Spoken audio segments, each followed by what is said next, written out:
जय माता दी। नमस्कार दोस्तों, कैसे हैं आप लोग। दोस्तों, क्या आप जानते हैं नवरात्रों में 5 दिन तक देवता पर्दे में रहते हैं और छठे दिन पर्दा हटाते हैं। क्या आप जानते हैं वो 5 दिन तक पर्दे में क्यों रहते हैं। दोस्तों, कई सारी बातें हैं जो कि हम लोग नहीं जानते हैं। हमारे मन में ये सवाल होते हैं कि ऐसा क्यों है।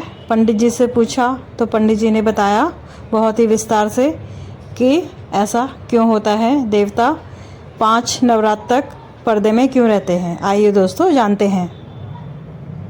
में पापियों का उपद्रव मचता जा रहा है, तो उन्होंने कात्यायन ऋषि से माता ने आग्रह किया कि आप मुझे पुत्री रूप में स्वीकार करें।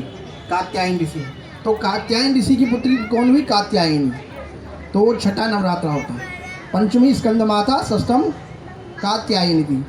छठे नवरात्र में माता ने महिषासुर का वध किया, चंडमुंड, मधुकैटभ और आदि अनादि जितने भी राक्षस थे उन सब का। लेकिन विशेषकर माना जाता है कि सप्तम और अष्टम में विशेष माँ इतने क्रोध में भरी थी, इतने क्रोध में कि भगवान शिव भी डर गए थे। एक पल के लिए भगवान शिव भी डर गए थे, क्योंकि काली का रूप बहुत ही ज़्यादा। माँ आदि शक्ति हैं बड़ी बोली, लेकिन जितना उनका रूप, अब मैं आपको क्या बताऊँ, आपको खुद बताओगा कि स्त्री का क्रोध कितना भयावह होता है। तो उसी प्रकार तो भगवती आदि शक्ति जब क्रोध में आई, ठीक है, तो संसार डोल गया। कहा जाता है कि जब भगवती माँ आदि शक्ति जगदम्बा ने विशाल विकराल रूप धरा तो धरती डोल गई और धरती का भार एक तरफ झुक गया। धरती का भार एक तरफ झुक गया। तब देवताओं ने डर के मारे आंखें बंद कर ली। तब अगस्त्य ऋषि जी को कहा कि आप दक्षिण में जाइए और वहाँ जितने भी समुद्र हैं उन सबका जल पी लीजिए। और जब उन्होंने जल पिया, अगस्त्य ऋषि जी ने सारे समुद्रों का जल पी लिया था।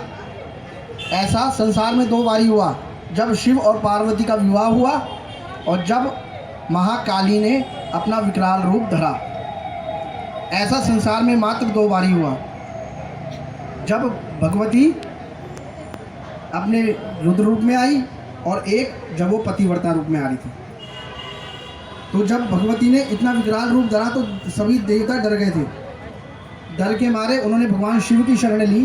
तो भगवान शिव ने कहा कि तुम विश्वास रखो, सब सही रहेगा, घबराओ मत। तो आपने देखा होगा कई बारी भद्रकाली हाथों में लिए और भगवान शिव तब लेटे रहते हैं, और तब उन पर माता ने अपना जब पैर रखा, सीधा पैर, तो तब माँ भयावही डर गई, क्योंकि भगवान शिव के हृदय में माता का वास है और माता के हृदय में शिव का वास है। इसलिए उनका एक नाम क्या है?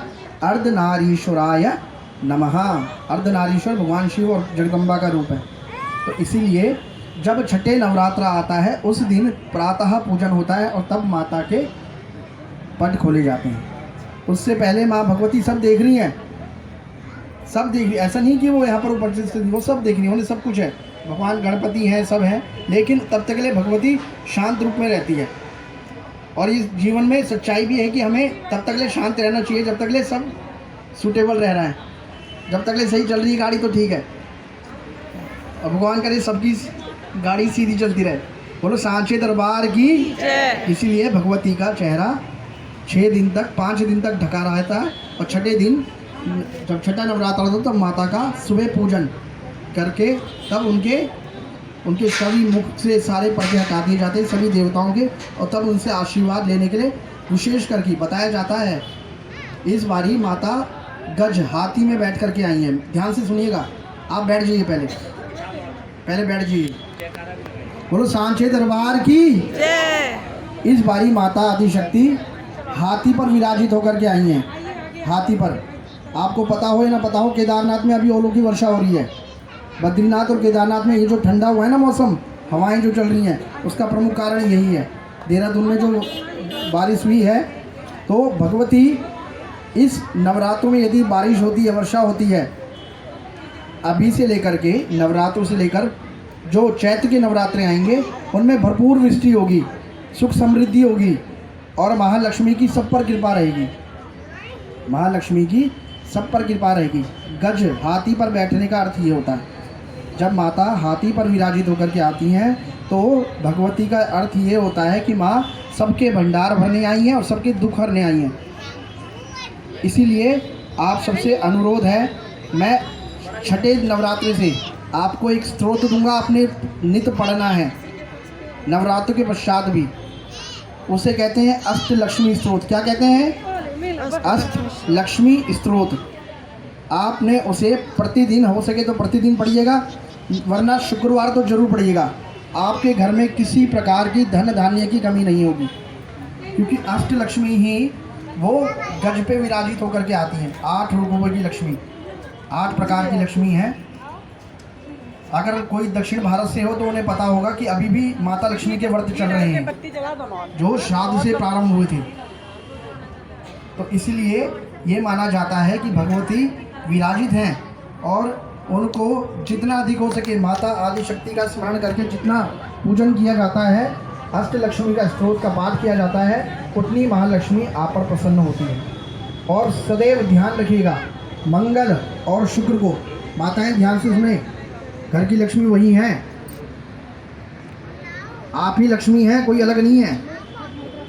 भाग्य लक्ष्मी, सौभाग्य लक्ष्मी, आदि लक्ष्मी, आद्य लक्ष्मी और उसके साथ आरोग्य लक्ष्मी, ये सब आप ही हैं, परिवार को आप ही दे रही हैं।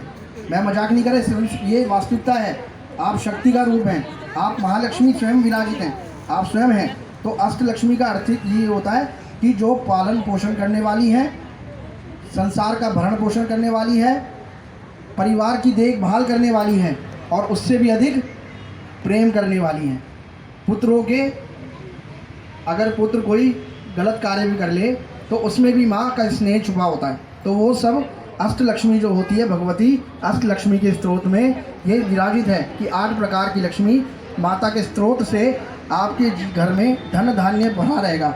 और आप हर मंगलवार और हर शुक्रवार माँ को अनार और कमल अवश्य चढ़ाएं, यदि आप चाहते हैं कि आपके घर में भंडार भरे रहें। यदि आप चाहते हैं कि आपके घर में भंडार भरे रहें, आपके जीवन से सारे कर्जे उतर जाएं, यदि कोई कर्जा हो तो सदैव मंगल और शुक्र को माता को अनार और कमल, अगर कमल की गुंजाइश ना हो तो गुलाबों की माला, तो अगर गुलाबों की माला भी ना हो तो एक गुलाब ही माता को चढ़ा दीजिएगा। क्यों? क्योंकि माँ क्या है? माता है लाल रूप धारण करने वाली, जिन्हें रक्त दंतिका भी कहा जाता है। जिनके दंत कैसे हैं? लाल, जिनकी जीवा एकदम लाल है, तो इसलिए माँ को लाल रंग प्रिय है। बोलो सांचे दरबार की माई मेरी सचिया जोता वाली माता तेरी सदा ही जय।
तो दोस्तों, आपको कैसी लगी ये महत्वपूर्ण जानकारी जो कि काफ़ी लोगों को नहीं पता है। तो आइए दोस्तों, फिर मिलेंगे अगली वीडियो में। तब तक के लिए नमस्कार। वीडियो देखने के लिए आपका बहुत बहुत धन्यवाद।